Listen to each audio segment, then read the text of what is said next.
Who's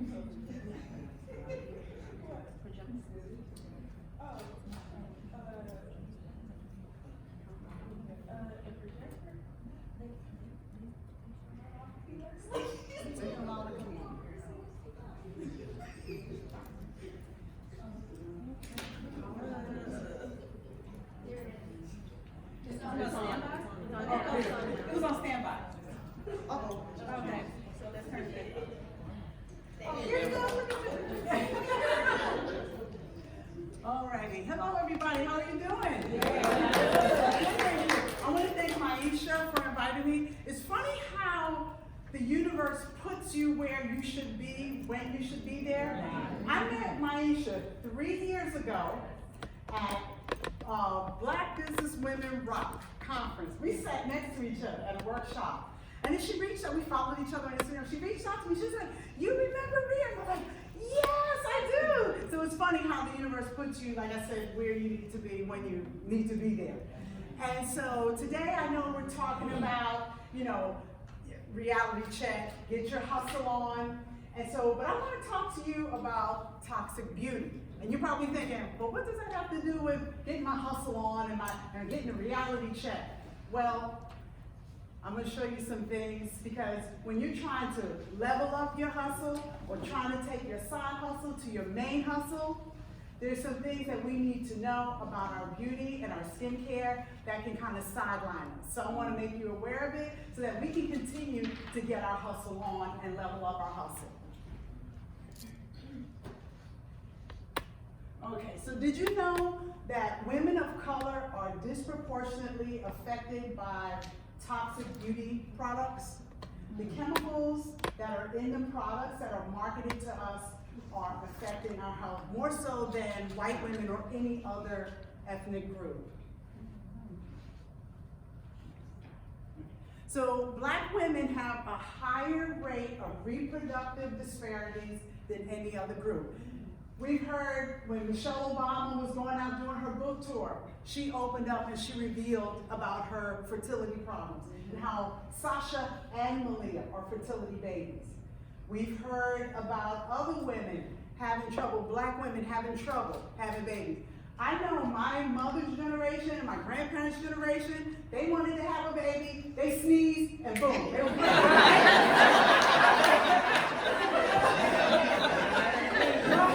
My grandfather was like, oh, another one? My mother was born when my grandfather was in World War II. My mother, he didn't see my mother until she was about, I think she was almost a year old.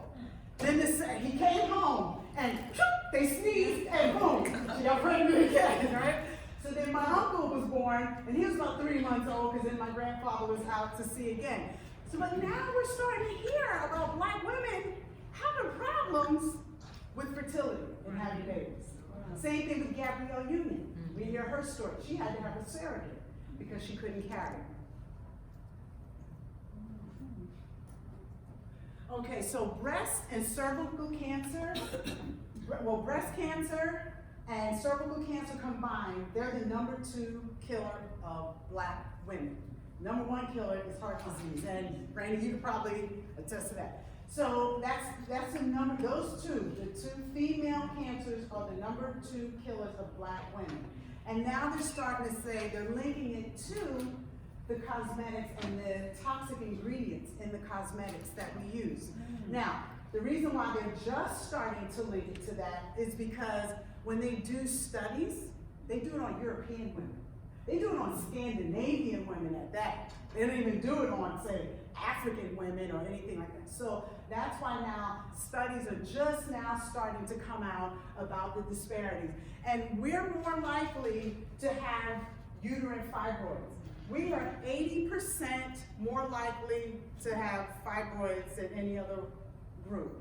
So 80%, so every 8 women, every 8 out of 10 women in this room could have uterine fibroids. And that's just, that's just the, what's happening with us. Also, we develop uterine fibroids at an earlier age than white women. They're usually more intrusive, they're usually larger. We're hospitalized more often for uterine fibroids, And we are 2 to 3 times more likely to have hysterectomies because of uterine fibroids. And so, to get back to that question I just posed when I said, you're probably thinking, well, how does toxic beauty do with, getting my hustle on? Well, if we're sidelined by these injuries, by these illnesses and these health illnesses, we can't get our hustle on. We can't level up. So what I want to do is to teach you and to explain to you about plant-based beauty and looking at and reading ingredients and reading labels and understanding what's going on in our products.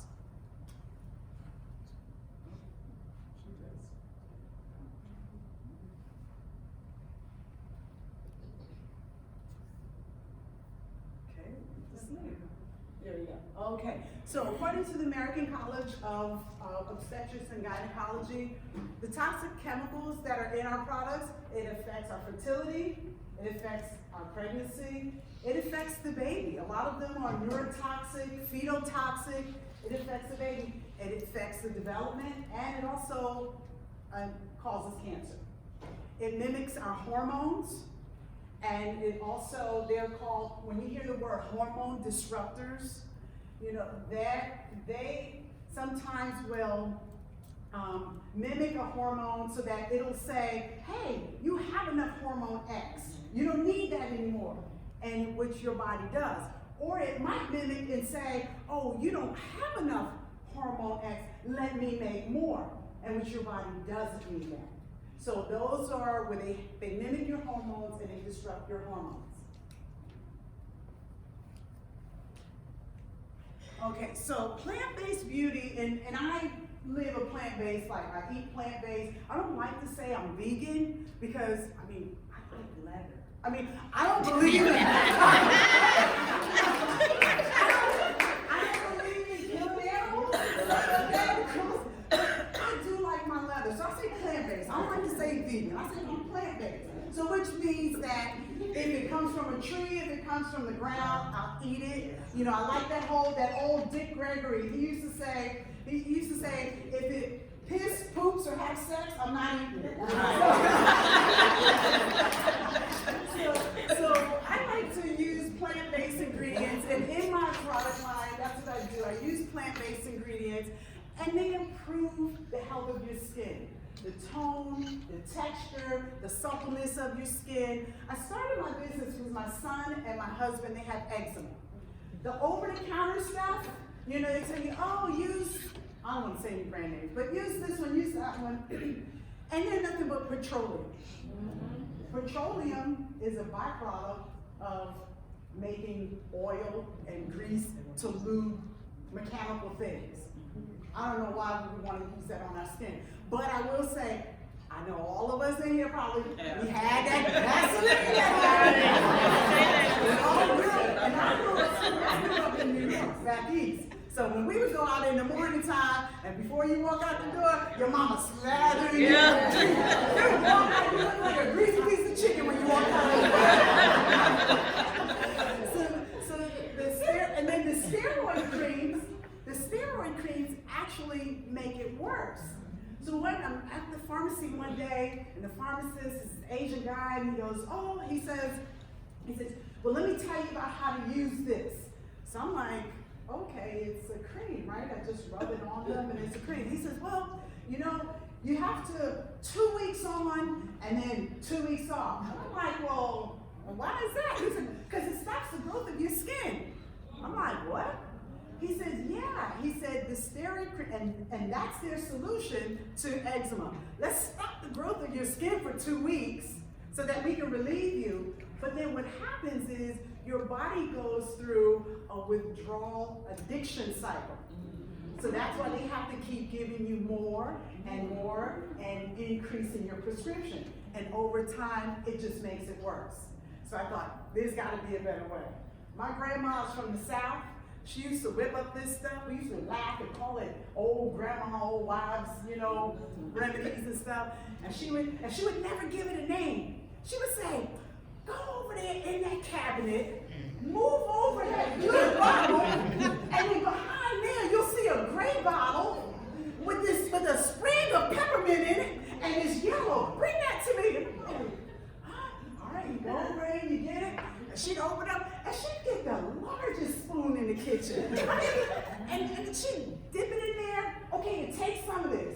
you smell it, you're like, whoa. And this thing would smell horrible. It would taste horrible. But for sure, it worked. She would hold your nose. Just take this. She'd hold your nose and make you take it and shut your mouth and what? You're trying to spit it out. I know y'all remember that. Sometimes she'd try to give you a slice of apple right after. I'm like, look, there's no way an apple was going to fix the taste of it. So I went back and I thought about the things that she would do. And that's when I started researching, and she's not with us anymore, but I would call my aunt. My mother's the oldest, but then I have an aunt that's 2 years. Like I said, back in the day, they sneezed and babies just came out, right? So my mother was grown and out and married, out of the house, and I have an aunt 2 years older than me. So I would call my aunt, I was like, remember that stuff Mama used to make? And so I researched it, and then that's when I started discovering the plant-based ingredients, like your shea butters, and your oils. And so then also your plant-based ingredients, they have natural vitamins, minerals. I mean, it is the alphabet soup of vitamins, okay? Your shea butters, your marula oils, your argan oils, A, B, C, D, E, F. They got selenium, zinc. Zinc is great. Nobody has ever told me when my husband and my son were dealing with the eczema, oh, try some zinc. Use some, get some zinc and mix it in the products and that will help. No, they just want to give you, again, synthetic stuff. And the thing about synthetics is what they do is they will take something from nature. I'm going to take this rose and I'm only going to pull out what I want. And I'm going to mimic it chemically, because then I can make it faster and cheaper, and I can sell it to you and you and you and you. I can sell it and produce it faster. And then, but all the other stuff that's in the rose, you don't get the benefits of it. You don't get the benefit of it. So that's the good thing about the plant-based beauty. The essential fatty acid builds healthy cell membranes. Your skin barrier. It keeps your skin looking healthy. It keeps it natural. It keeps your cell turnover. So it keeps your skin looking nice and fresh. Okay, and then it's better for our overall health, is what we were talking about in the beginning, about the fibroids, the uterine cancer, the breast cancer. It also makes it healthy for your body. And then it's eco-friendly. It's because every time we wash, whether we bathe, whether we take a shower, whatever's on our body goes down the drain and out to the ocean. And then that affects our marine life. That affects the ecosystem, okay? So people, and they're talking about now, all this fish having mercury. They're finding fish that actually have antibiotics. And, when people dump their prescription, this is let me dump this down the toilet. That goes out into the ocean. So all of that stuff that we're washing off our bodies, all those old medicines that we say, let me just dump it down, it's going out into the oceans. And that's why we're now starting to see, fish used to be like, eat fish, fish is good. Now we're saying that, okay, fish isn't, isn't as healthy. Exactly. Okay. So, let's talk about some of our favorite products. Now, I'm not a real big makeup person, but I will do my mascara. I will do some eyebrow filler because, too many years of waxing and plucking and, trying to be cute. and then I will do a lip gloss. So, lipstick has parabens. And so parabens are antifungal. They're preservatives and they're antifungal. So have you ever noticed if you buy something from the farmer's market, in about 2 or 3 days, it's not gonna go bad, especially when you buy like strawberries or something. But when you buy it from the supermarket, why does it last so long? I'm like, wait a minute. I bought these strawberries from the farmer's market, and over 2 days later, they're starting to get soft. You grow some mold. And forget raspberries. Okay, raspberries, you might as well eat them. Raspberries are good for 1 or 2 days tops, right? But then when you buy them from the supermarket, you're like, they last a little longer. And then, it's preservatives. And they have like I said, they're antifungal, and then that affects, again, they're hormone disruptors, and that affects our body. Nail polish has phthalates in them. That's what makes it flexible, because you know our nails are flexible, so they have the phthalates in them. Again, they are hormone disruptors, and they are affecting our body as far as the cancer, again. And then also, nail polish has formaldehyde in it. Yes, so, yes, the formaldehyde, the toluene, so when you see those nail polish, 4 free, 5 free, 10 free, they're talking about toluene and formaldehyde and all those chemicals that actually, that smell, that nail polish smell, well, those are all chemicals that are affecting your body and affecting your system. Soap with the sodium lauryl sulfate that makes it sudsy, bubbly, right? Remember, we all used to like to get in the, I remember when I was growing up, now I'm gonna date myself here. When I was growing up, they had Mr. Bubble. Anybody remember? Oh, I'm in good company. I'm in good company here. Right, so we had Mr. Bubble, and so again, that's neurotoxic, okay? We don't need suds and bubbles. You know, a lot of times, preservatives and things are in our products to make us buy them, to make them look good. Right. Like oil and vinegar, when we mix them together, they separate, right? So if that's on a shelf, and a person is looking at that, they're gonna say, oh, why is that separated? It's bad. Actually, no, that's good, because there's some things that just don't mix, but if you shake it, it'll mix. But because they know we like things to look pretty, we won't buy it. That's just like there's a big business in that ugly fruit. Okay, anybody? All right, here you go. If you get that hustle on, somebody want a side hustle? Ugly fruit. There are tons of fruits that supermarkets and restaurants reject because they don't look pretty, right? And sometimes the fruits that look, or the vegetables that look pretty are, again, are grown either GMO, or let's take carrots, okay? You know those nice, pretty, symmetrical carrots? They're not grown in dirt. They're not grown in dirt. They're grown in sand. They're grown in sand. The carrots that look all gnarled, and sometimes it looks like they're growing another thing. They're all twisted. Those carrots are grown in dirt.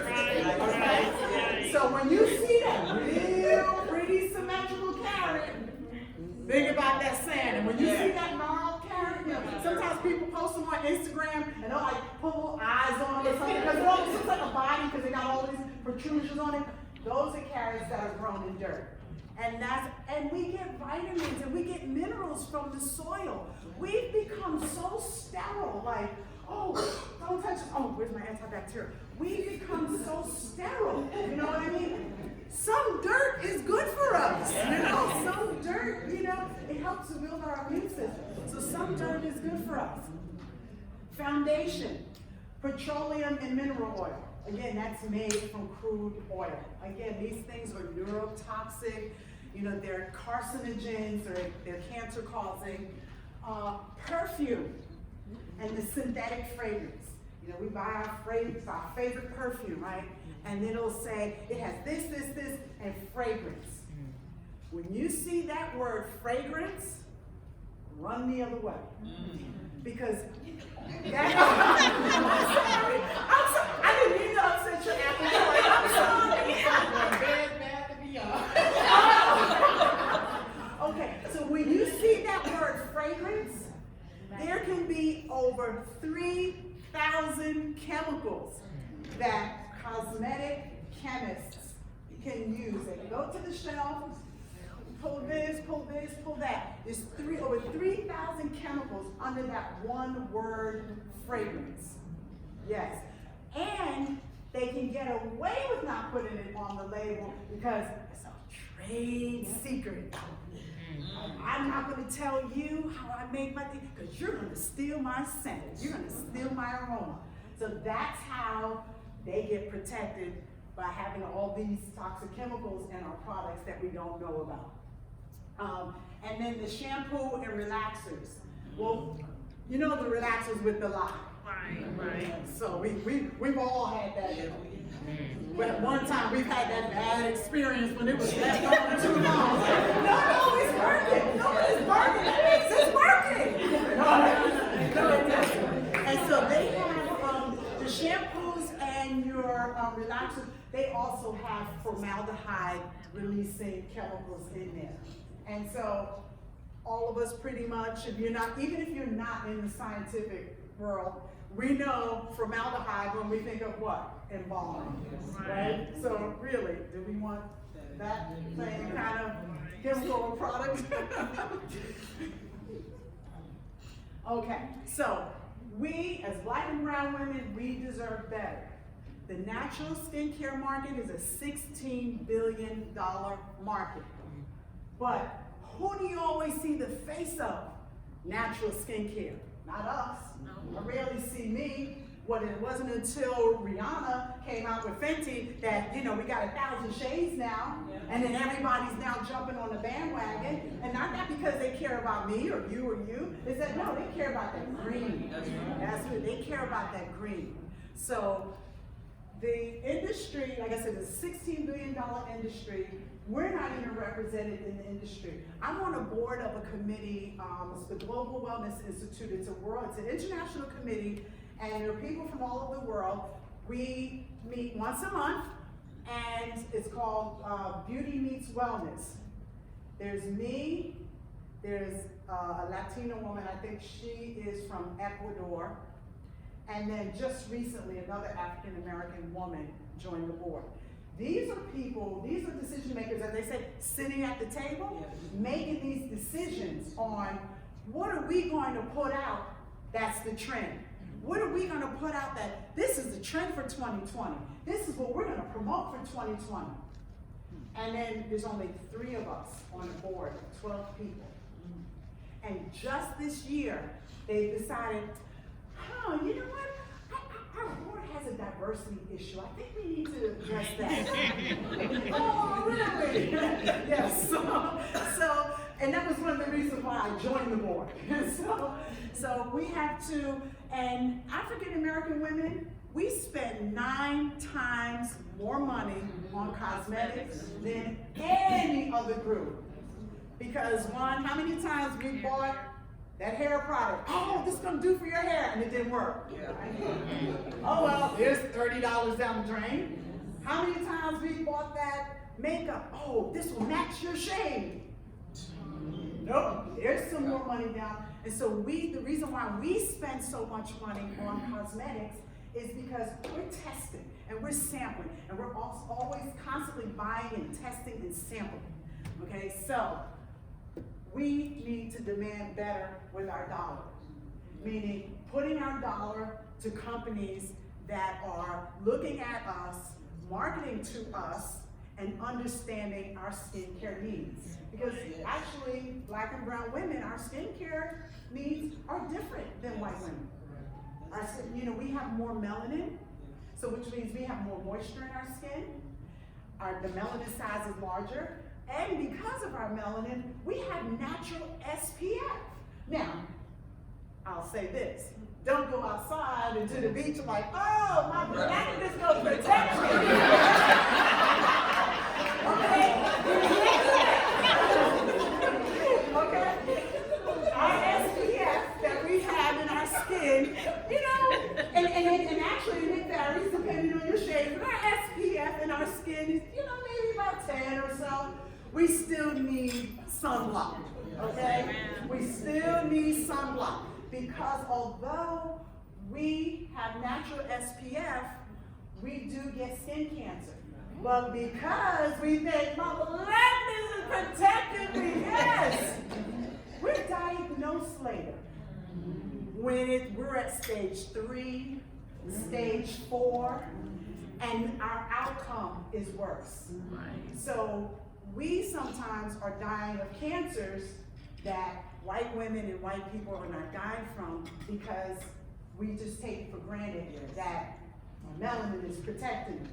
We're flexing in our melanin, but let's be smarter than flexing in our melanin.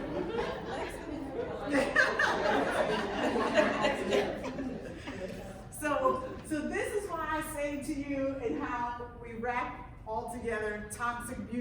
a reality check and getting your hustle on. Because if you're sidelined, because you're out, because you are maybe going through some kind of, treatment, or if you are sick, or you're going through fertility. I mean, I have a friend, they nearly wiped out their savings for fertility, okay? You can't get your hustle on.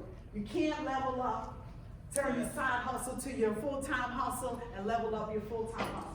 So what I ask you is to look at labels. Familiarize yourself with websites like madesafe.org, Environmental Working Group, EWG.org. There's another lady called Lab Muffin. She's actually a cosmetic chemist.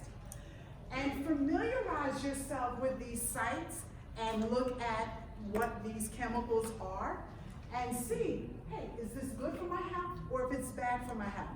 Because if it's not good for you, and I don't mean to be sexist, but most women buy the products that come home for the family.